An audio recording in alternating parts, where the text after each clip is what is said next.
Namaskaram. Sarvebhyah Hrutpurvaka Swagatam. Warm welcome to all the attendees of Sri Lalita Sahasranama Stotram chanting session. Let us start with the prayer.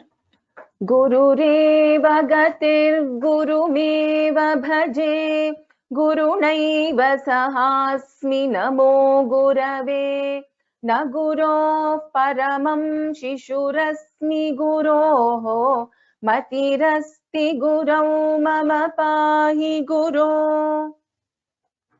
Dhyanam. Let us visualize the form of Sri Lalita Parameshwari before we do the dhyanam.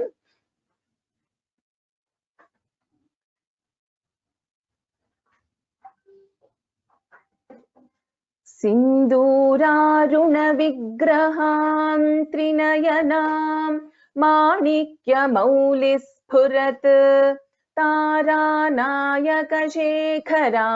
स्मितमुखीमापीनवक्षोरुहां पाणिभ्यामलिपूर्णरत्नचषकं रक्तोत्पलं बिभ्रतीम् सौम्यां रत्नघटस्थरक्तचरणां ध्यायेत् परामम्बिकाम्. Let us chant the first 5 verses.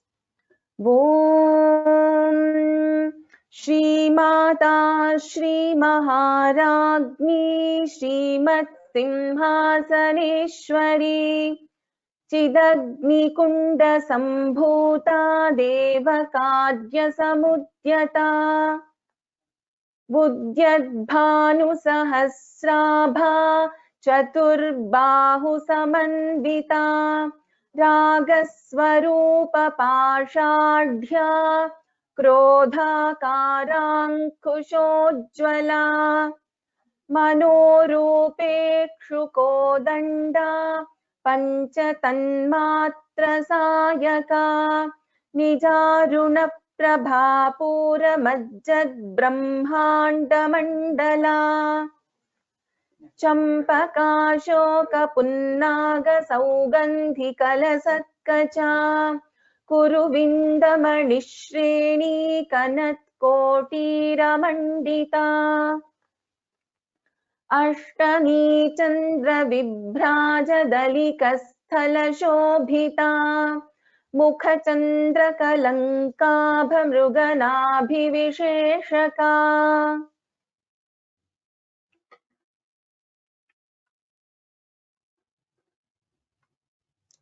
Let us move to the, we'll chant from 131st verse.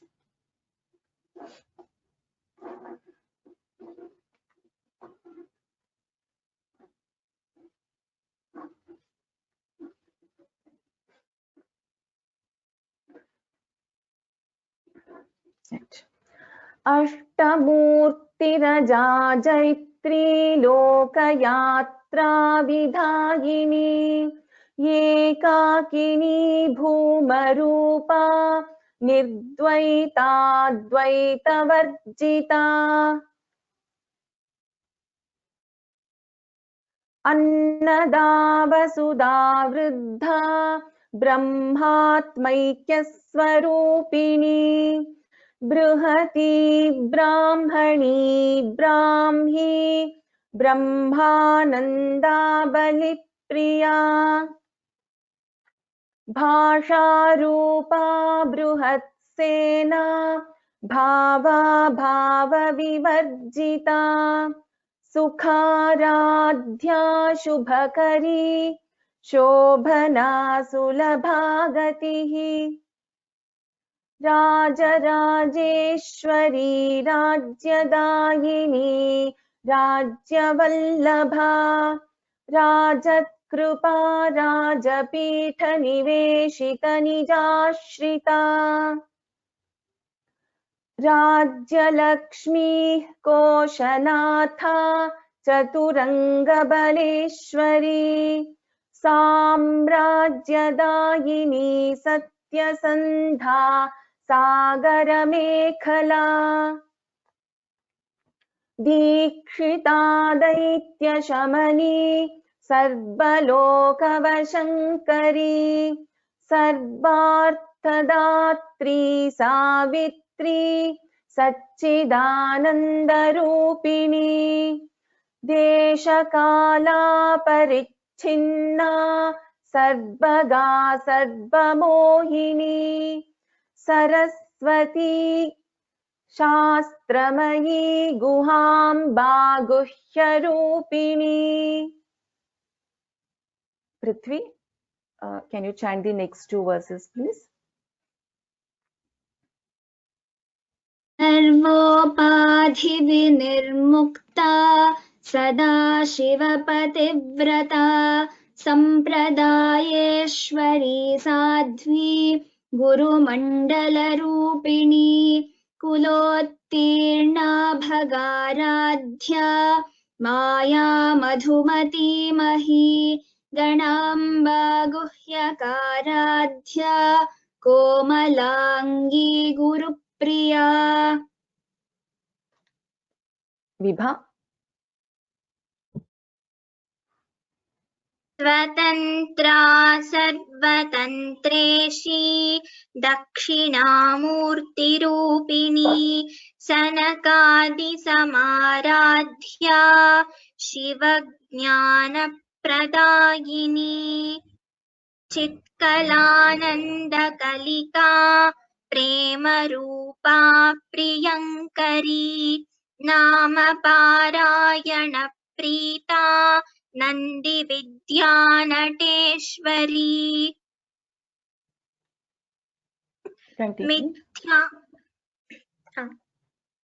मिथ्या जगदधिष्ठाना मुक्तिदा मुक्तिरूपिणी लास्यप्रियालयकरी लज्जारम्भादिवन्दिता भवदाव.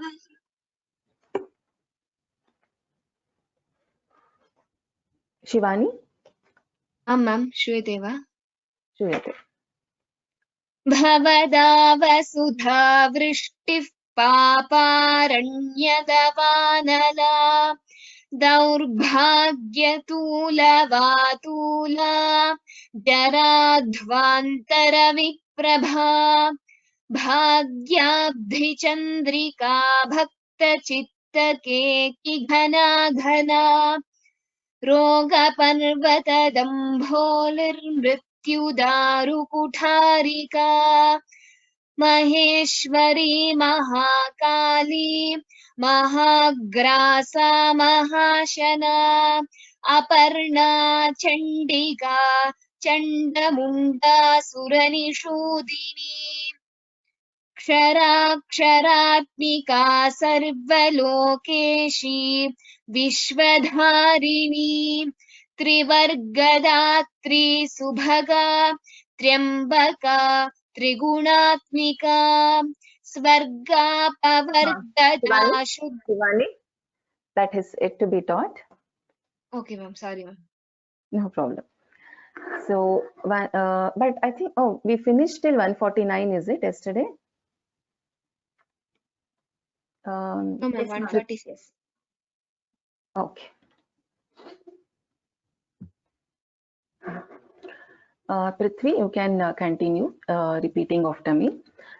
Svargapavargada, Svargapavargada, Shuddha, so Alpa Pranada and Mahapranadha, Japa Pushpa Nibhakritihi, Japa Pushpa Nibhakritihi, Bha is a Mahaprana here, and in Pushpa we have a Shanmukha Sha.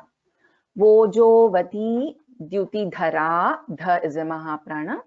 Yajna Rupa Priyavrata, Yajna Rupa Priyavrata. So here, since we'll be chanting this entire padam together, Yajna Rupa Priyavrata. So there will be a Dvitvam even in this pa and then again in va. Even in the first pada, for ga, we will have a Dvitvam. So even for the second ga in the first word. Prithvi, you can repeat after me. Svargapavargada. Svargapavargada, Svargapavargada, Shuddha, शुद्धा शुद्धा जपा पुष्पनिभाकृतिः जपा पुष्पनिभाकृतिः जपा पुष्पनिभाकृतिः स्वर्गापवर्गदा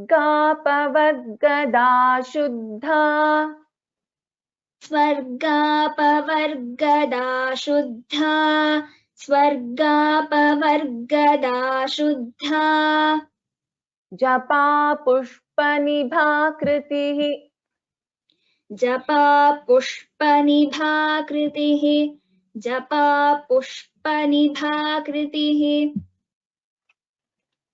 स्वर्गापवर्गदा शुद्धा जपा पुष्पनिभाकृतिः स्वर्गापवर्गदा शुद्धा जपा पुष्पनिभाकृतिः स्वर्गापवर्गदा शुद्धा जपा पुष्पनिभाकृतिः वोजोवती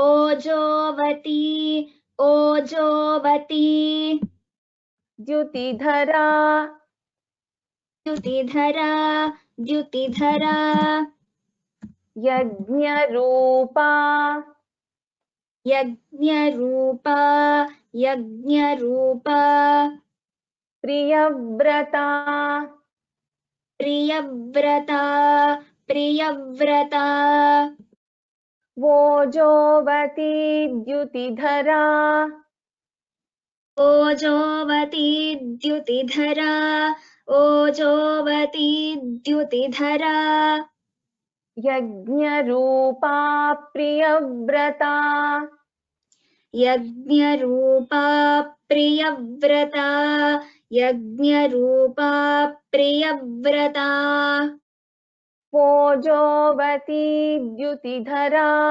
यज्ञरूपा प्रियव्रता ओजोवती द्युतिधरा यज्ञरूपा प्रियव्रता ओजोवती द्युतिधरा यज्ञरूपा प्रियव्रता स्वर्गापवर्गदा शुद्धा जपा पुष्पनिभाकृतिः वोजोवती द्युतिधरा यज्ञरूपा प्रियव्रता स्वर्गापवर्गदा शुद्धा जपा पुष्पनिभाकृतिः ओजोवती द्युतिधरा यज्ञरूपा प्रियव्रता स्वर्गापवर्गदा शुद्धा जपा पुष्पनिभाकृतिः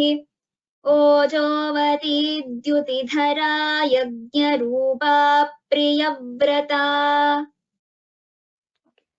Uttamam. So here in this verse, in the first line we have 3 names and in the second line we have 4 names. So we have 7 names, which is very easy to identify in this verse.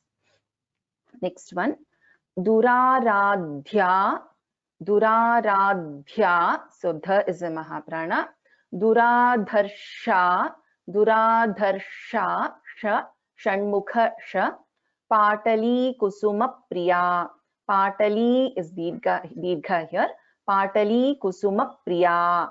Mahati Meru Nilaya Mandara Kusuma Priya.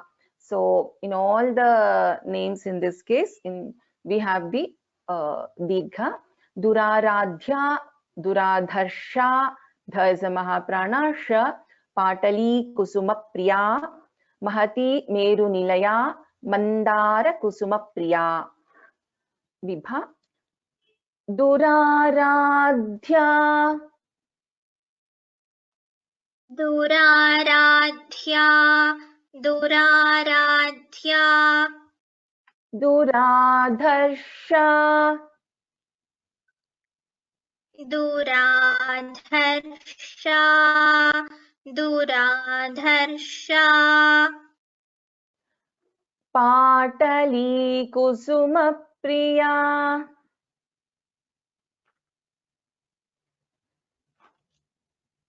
We can't hear you, Vibha.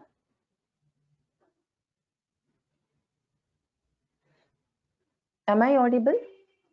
Yes, ma'am. Shall I repeat? Okay. Yes, please. Patali kusuma Vibha, priya.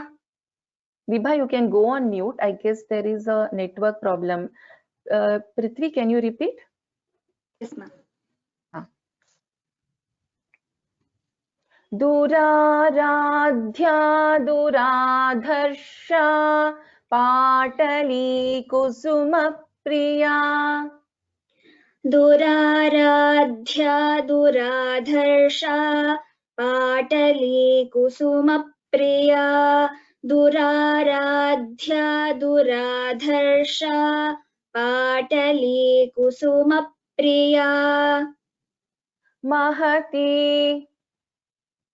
महती महती मेरुनिलया मेरुनिलया मेरुनिलया.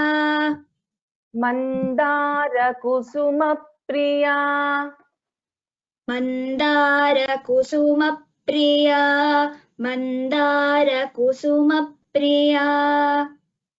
महती मेरुनिलया महती मेरुनिलया महती मेरुनिलया.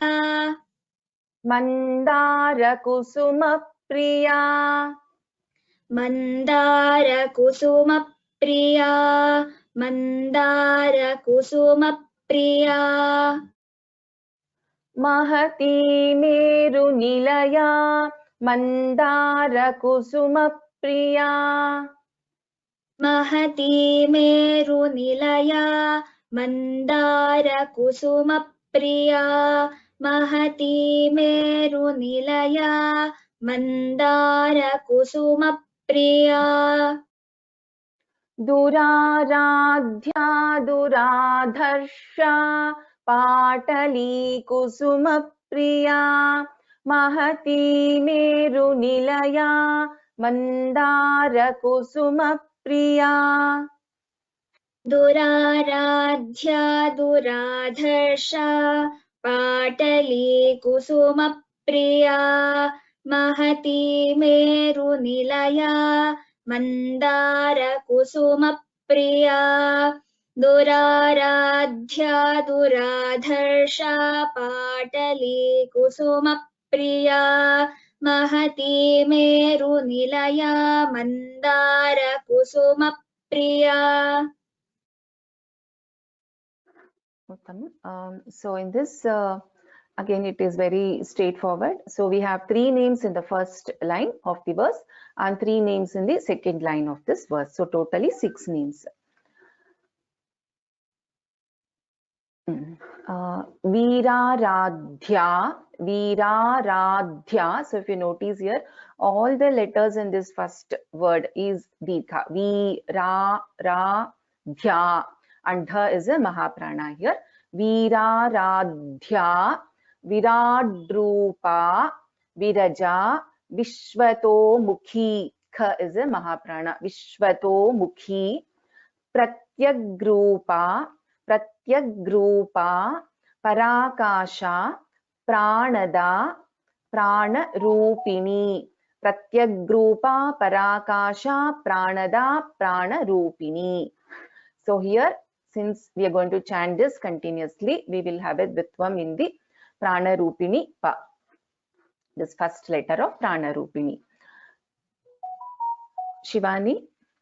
Veeraradhya, वीराराध्या वीराराध्या Viradrupa,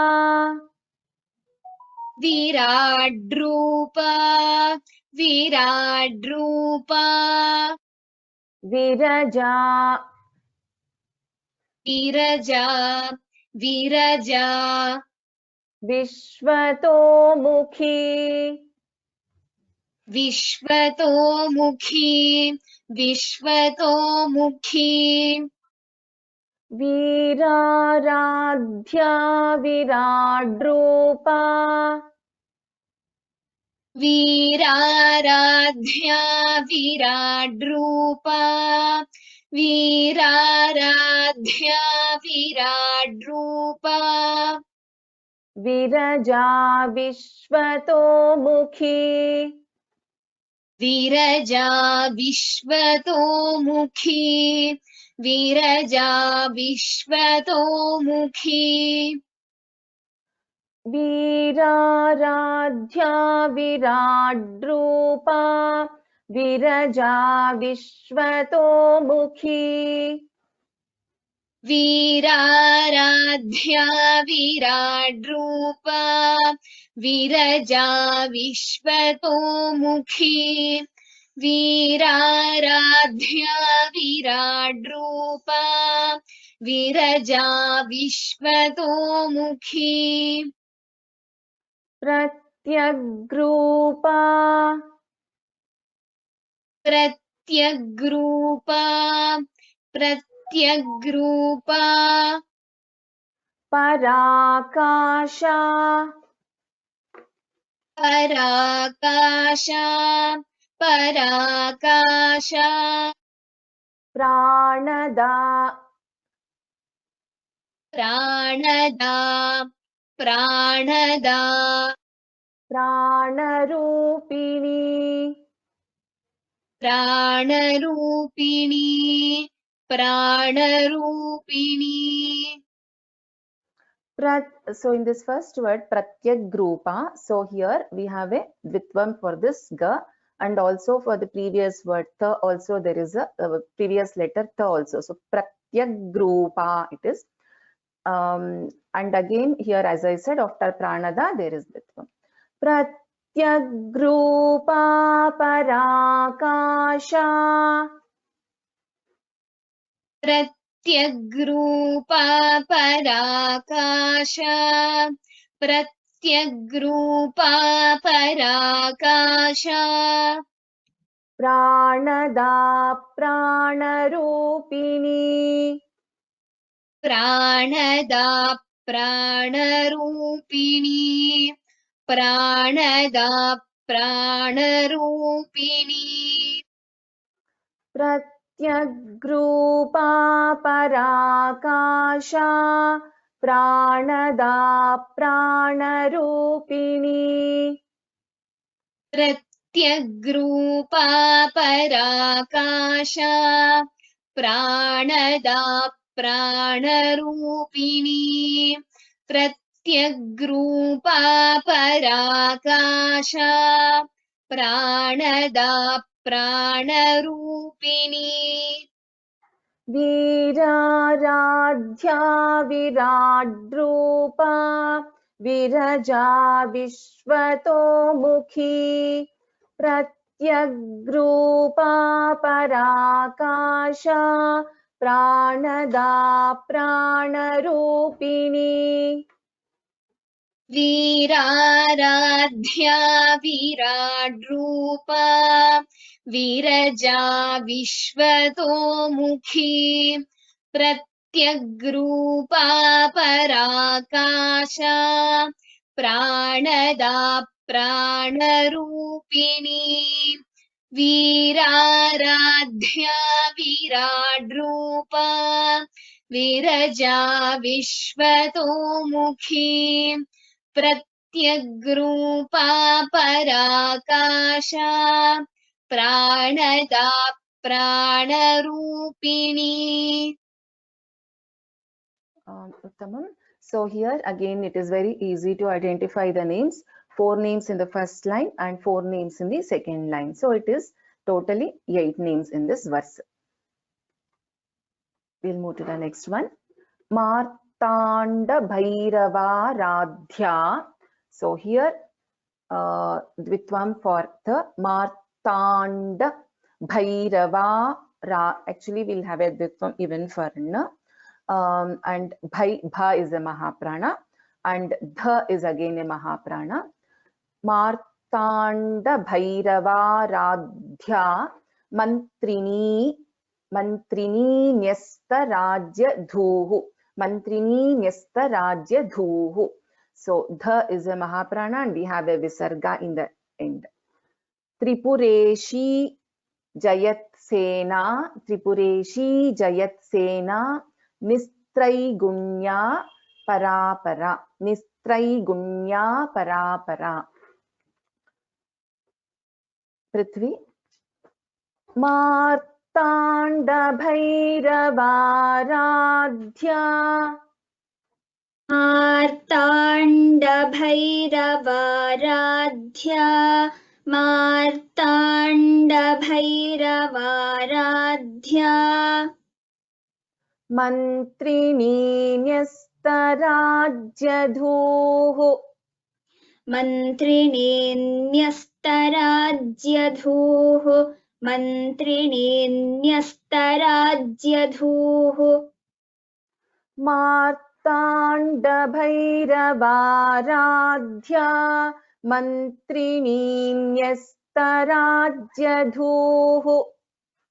मार्ताण्डभैरवाराध्या मन्त्रिणीन्यस्तराज्यधूः मार्ताण्डभैरवाराध्या मन्त्रिणीन्यस्तराज्यधूः त्रिपुरेशी त्रिपुरेशी त्रिपुरेशी Jayatsena Jayatsena Jayatsena त्रिपुरेशी Jayatsena त्रिपुरेशी Jayatsena त्रिपुरेशी Jayatsena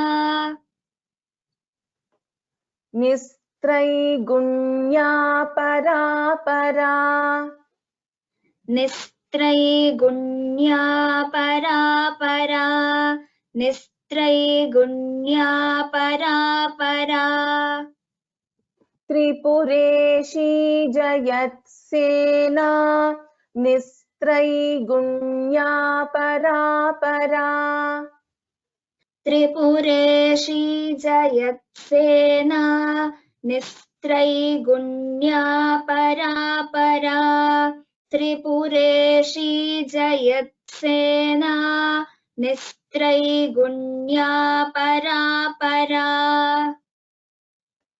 मार्ताण्डभैरवाराध्या मन्त्रिणी न्यस्तराज्यधूः त्रिपुरेशी Jayatsena निस्त्रैगुण्या परापरा मार्ताण्डभैरवाराध्या मन्त्रिणीन्यस्तराज्यधूः त्रिपुरेशी Jayatsena निस्त्रैगुण्या परापरा मार्ताण्डभैरवाराध्या मन्त्रिणीन्यस्तराज्यधूः त्रिपुरेशी Jayatsena निस्त्रैगुण्या परापरा.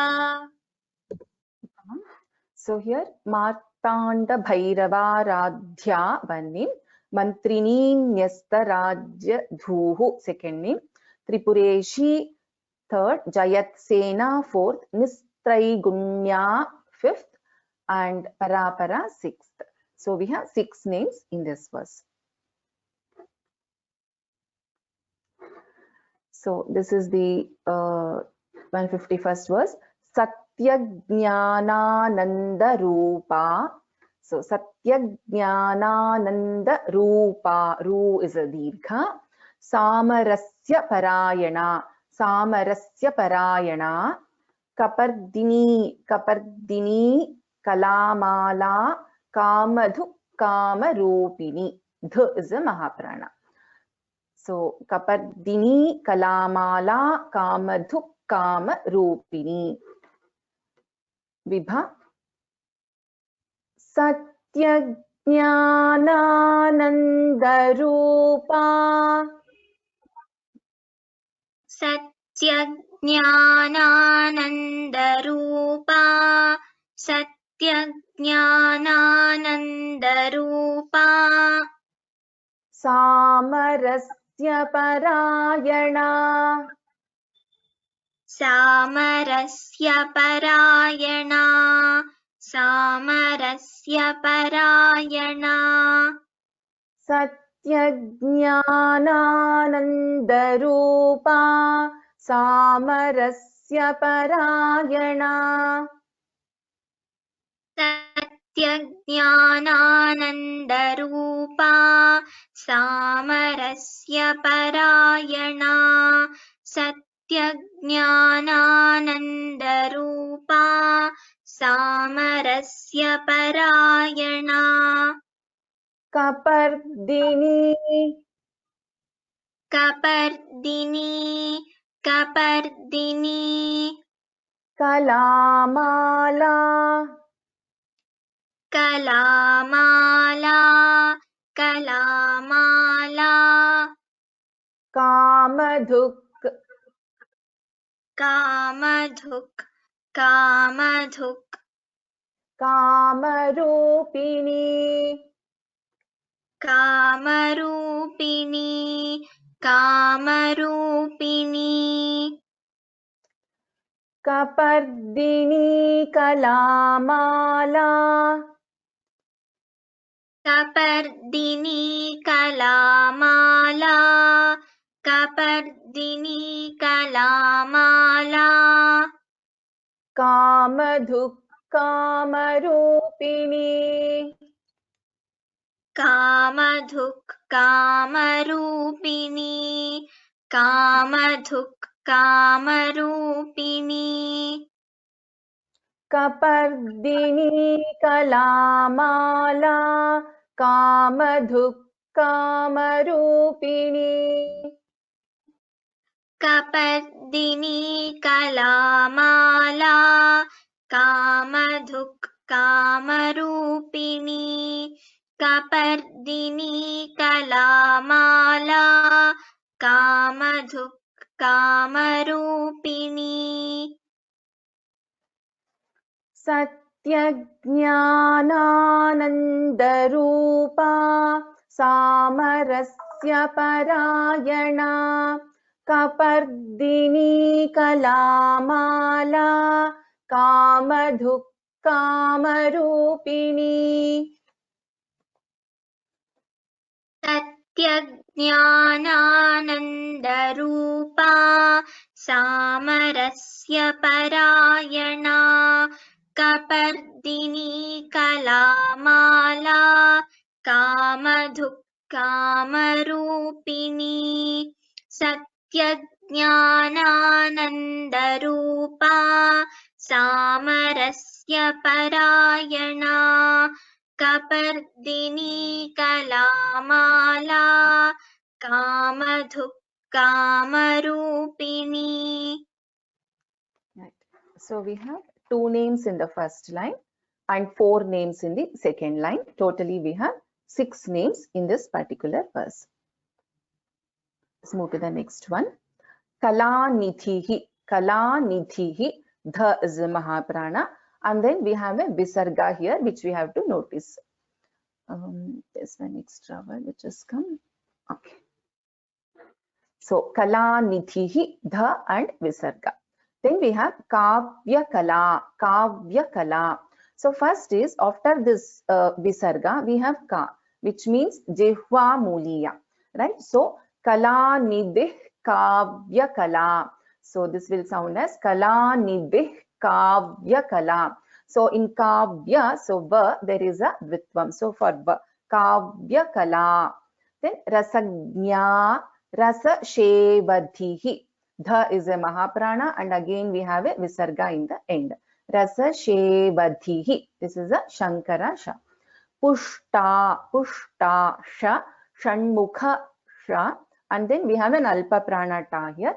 Pushta, Puratana, Pujya, Pujya. Again, Dvitvam Faja. Pujya, Pushkara Sha, Shanmukha Sha. Pushkara, Pushkarekshana. Again we have Sha and here again Sha. Pushkarekshana. So, Shivani, कलानिधिः कलानिधिः कलानिधिः काव्यकला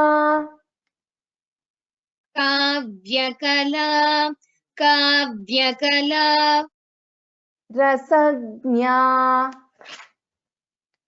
रसज्ञा रसज्ञा रसशेवधिः रसशेवधिः रसशेवधिः कलानिधिः काव्यकला कलानिधिः काव्यकला कलानिधिः काव्यकला रसज्ञा रसशेवधिः रसज्ञा रसशेवधिः रसज्ञा रसशेवधिः कलानिधिः काव्यकला रसज्ञा रसशेवधिः कलानिधिः काव्यकला रसज्ञा रसशेवधिः कलानिधिः काव्यकला रसज्ञा रसशेवधिः Pushta Pushta Pushta पुरातना पुरातना पुरातना पूज्या पूज्या पूज्या पुष्करा पुष्करा पुष्करा पुष्करेक्षणा पुष्करेक्षणा पुष्करेक्षणा Pushta पुरातना पूज्या Pushta पुरातना पूज्या Pushta पुरातना पूज्या पुष्करा पुष्करेक्षणा पुष्करा पुष्करेक्षणा पुष्करा पुष्करेक्षणा Pushta पुरातना पूज्या पुष्करा पुष्करेक्षणा Pushta पुरातना पूज्या पुष्करा पुष्करेक्षणा Pushta पुरातना पूज्या पुष्करा पुष्करेक्षणा कलानिधिः काव्यकला रसज्ञा रसशेवधिः Pushta पुरातना पूज्या पुष्करा पुष्करेक्षणा कलानिधिः काव्यकला रसज्ञा रसशेवधिः Pushta पुरातना पूज्या पुष्करा पुष्करेक्षणा कलानिधिः काव्यकला रसज्ञा रसशेवधिः Pushta पुरातना पूज्या पुष्करा पुष्करेक्षणा. Uttamam. So here, as you see, we have 4 names in the first line. Kalanidhihi, Kavyakala, Rasajna, Rasashevadhihi. Then again 5 names in the second line. Pushta, Puratana, Pujya, Pushkara, Pushkarekshana. So we have totally 9 names in this verse. Though this is one name, Kalanidhihi is one name and Kavyakala is another name. Since we will be chanting this as one pada and together, so the Visarga, the Jivhamulya guideline will apply in this case. That is why we pronounce this as Kalanidhih Kavyakala. So we will, since we are chanting these 2 words together, we will follow the rule. So we will stop here. I request the attendees to raise hands for chanting.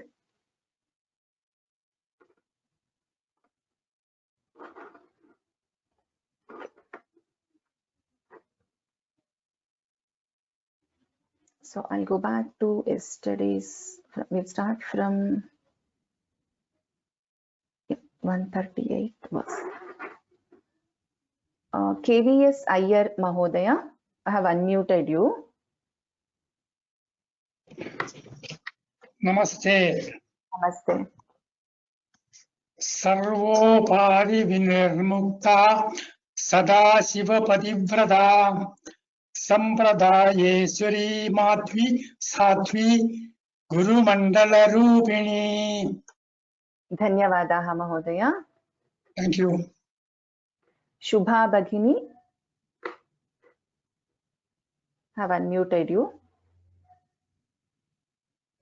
Ram Bhagini. Ram. Same verse. Okay. Sarvopādhi vinirmukta sada shiva pativrata sampradayeshwari sadhvi guru mandala rupini. Dhanyavadaha Bhagini. Geeta Bhagini, I have unmuted you. Next verse. Namaste Bhagini. Namaste. Kulothirna. Kulotirna bhagaradhya maya madhumati mahi ganamba guhyagaradhya komalangi gurupriya. The Mahaprana in Bha, if if you can put little more effort, little more prana. Bhagaradhya, dha and bha. Bhagaradhya. Dhanyavadaha Geeta Bhagini. Srilata Bhagini. Same verse. Thank you. Namaste. Namaste.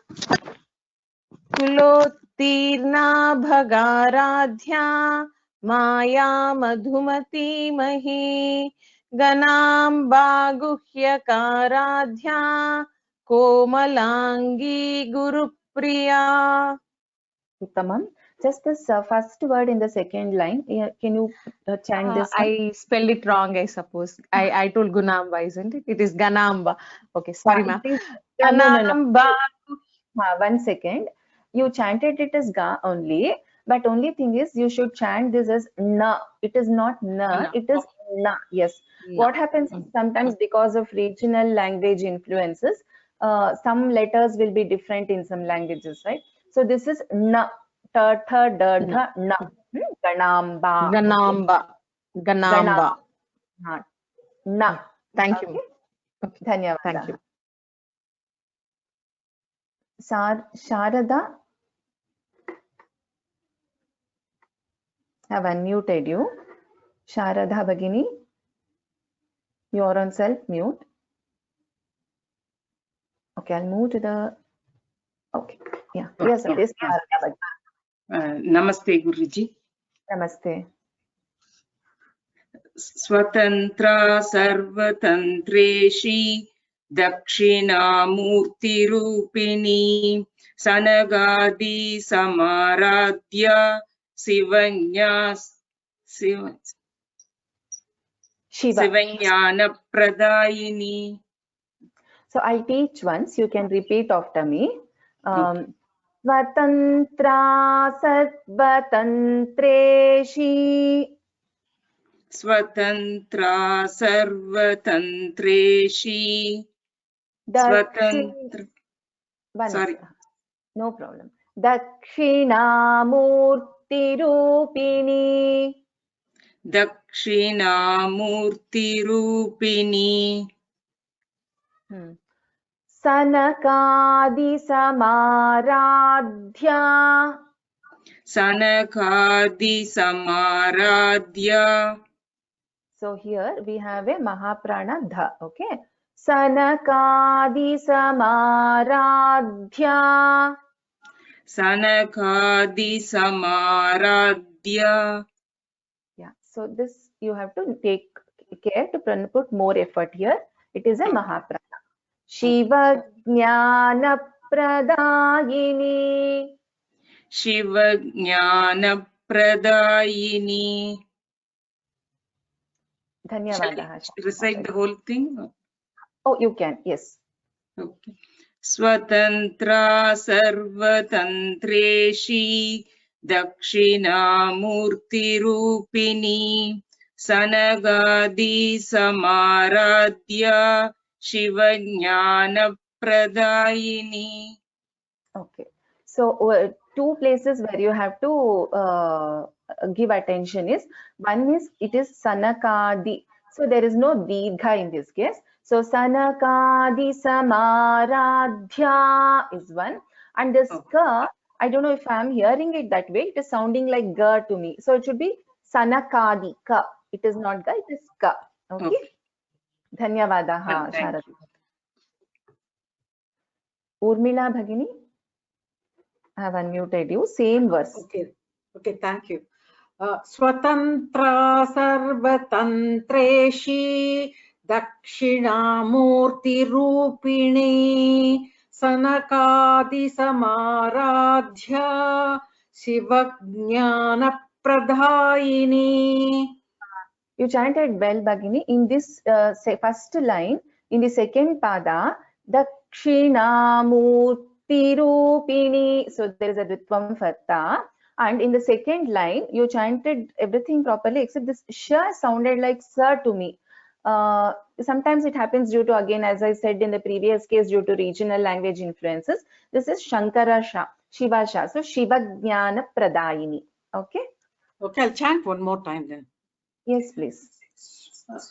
Swatantra sarvatanteshi dakshinamurti rupini sanakadi samaradhya shivajnana pradayini. Pradayini, the Alpa Prana. Okay, pradayini. Uttamam. Dhanyavadaha Urmila Bhagini. Lopa Mudra. అమ్మ చాలా అల్లరి అయిపోయాడమ్మ వీడు అల్లరి Lopamudra. చిత్కలానంద కలికా ప్రేమ రూపా ప్రియంకరీ నామ పారాయణ ప్రీత నంది విద్యా నటేశ్వరీ Nateshwari. నటేశ్వరీ Nateshwari. నటేశ్వరీ చిత్కలానంద కలికా ప్రేమ రూపా ప్రియంకరీ నామ పారాయణ ప్రీత నంది విద్యా నటేశ్వరీ. Uttamam. Good, both of you. Dhanyavadaha. Bastikar@gmail.com. I think Lakshmi Narayana, I'm not sure.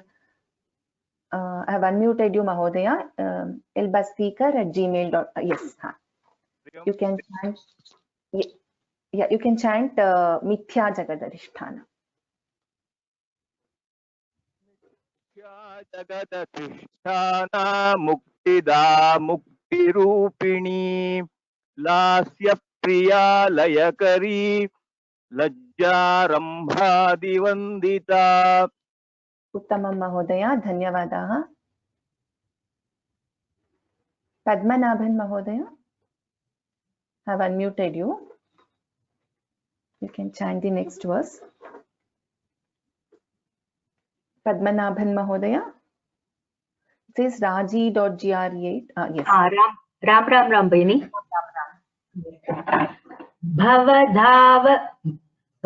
Bhavadava sudha vrishti paparanyadavanala daurbhagya tula vatula jaradhvantara viprabha. So it's like here, as you tried chanting it correctly, so little bit you can observe. Bhavada vasudha vrushtih, so bhavada vasudha vrushtih paparanya davanala daurbhagyatula vatula jaradhvantara viprabha. So can you try once again? भवदावसुधा वृष्टिः पापारण्यदवानला दौर्भाग्यतूलवातूला जराध्वान्तरविप्रभा. Uttamam.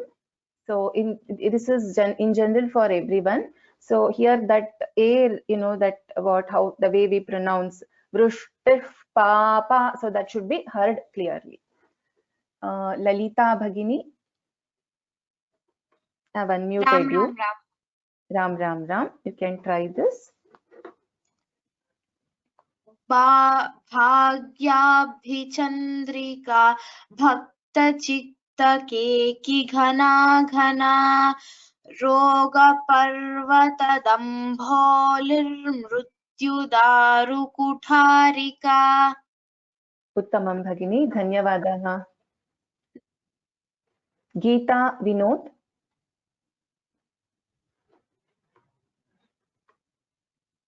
Geeta Vinod Bhagini, I have unmuted you. Yes. Namo Namaha. Namaste. Maheshwari Mahakali Mahagrasa Mahashana Aparna Chandika Chandamunda Suranishodini. Uttamam. Bhagini, here in two places you can observe the Ditvam. Maheshwari, then Mahagrasa. Okay. So Maheshwari, Mahakali, Mahagrasa, Mahashana. Can you try? Itopi. Maheshwari Mahakali Mahagrasa Mahashana Aparna Chandika Chandamunda Suranishodini. Tamam. Dhanyawada. Dhanyavada. Rupavati. Rupavati Bhagini. Yes, you can try. Yes, ma'am. You can try this. Sharakshar. Maheshwari Mahakali. No problem. Sharaksharat. Okay. Continue. Maheshwari Sharaksharatmika Sarvalokeshi Vishwadharini Trivargadatri Subhaga Triyambaka Trigunatmika. I'll teach the second line once. Listen and repeat once after me. Trivargadatri Subhaga. Trivargadatri Subhaga. Subhaga. No, it is Su. It's not Sha, it is Su. Subhaga. Subhaga.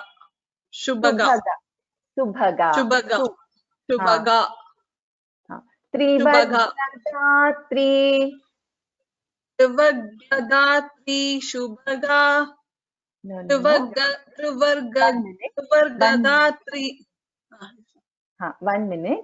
So we have in our Vargiya Vyanjanani Yara, Lava, Sha, Sha, Sa. So many times people will get confused with Sha, Sha and Sa. Okay. Sha is as in Shiva, Shankara. Okay. Sha as in Shanmukha. And then we have Sa. It is Sa. Okay. Satyam, Sahasranamam, Sa. Okay. Subhaga. Can you try now? Trivargadatri Subhaga. Correct. Triyambaka Trigunatmika. Dhanyavadaha Bhagini. Thank you. Purnima Bhagini.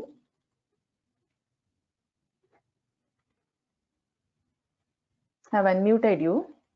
Namaste Bhagini. Namaste. Can you try the same verse? Yeah.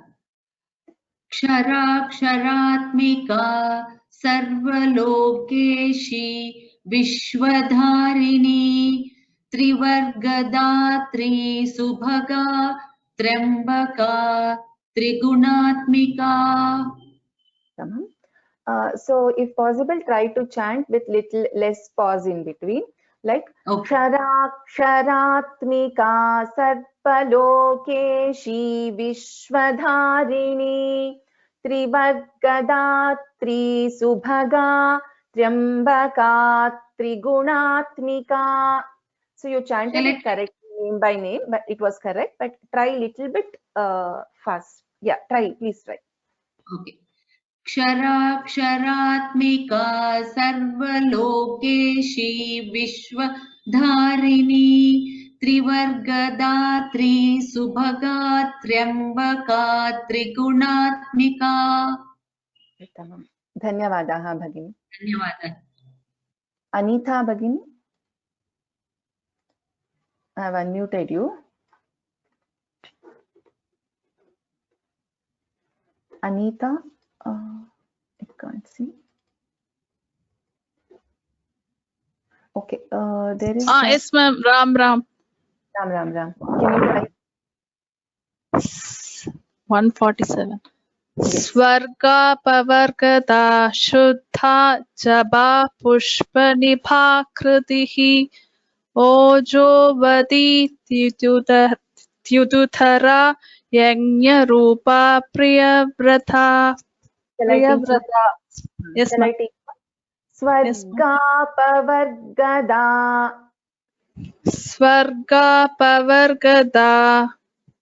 So here for the first ga and second ga in the first word, there is bitvam. Swarga pavargada. Swarga pavargada. Shuddha. Japa pushpanibhakritihi. Jaba pushpanibhakritihi. Ojovati dyutidhara. Ojovati dyutidhara. Yajna rupa priyavrata. Yajna rupa priyavrata. धन्यवादाः अनिता भगिनी.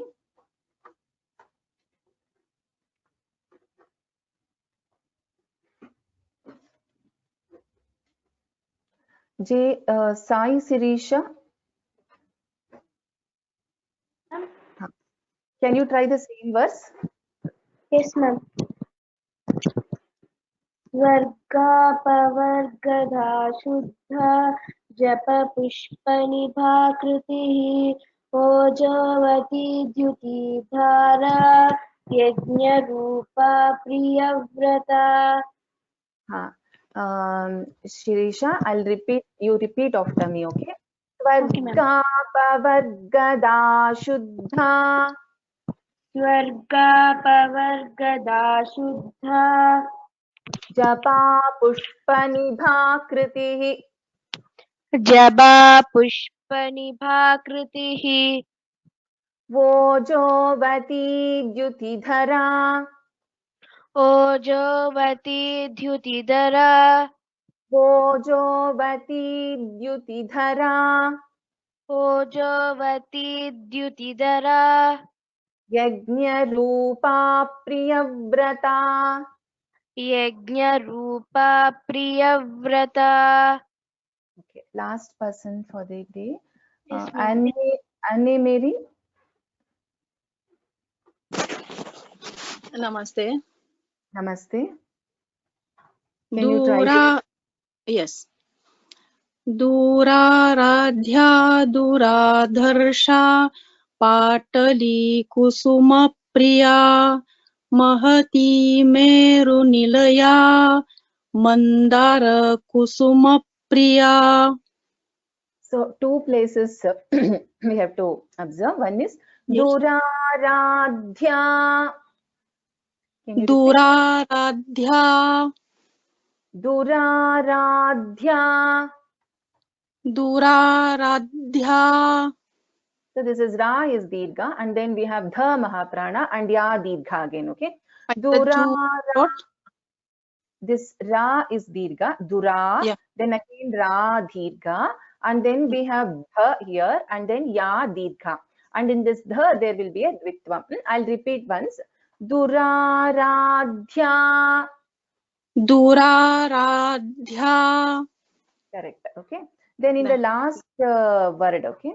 Mandara Kusuma Priya. Can you repeat? Mandara Kusuma Priya. Correct. This for the Thank two you. places you had to correct. Dhanyavadaha. So Dhanyavad. we'll stop here today. We will do the Mangalam. Sarva Mangala Mangalye Shive Sarvartha Sadhike Sharanye Triambake Devi Narayani Namostute. Ram Ram Ram. Dhanyavadaha. We will meet tomorrow at same time. Tomorrow what we will do is we will chant all the verses till now what we have learned, that is from verse 1 onwards. We will chant. It will be a revision class tomorrow. Dhanyavadaha. Ram Ram Ram.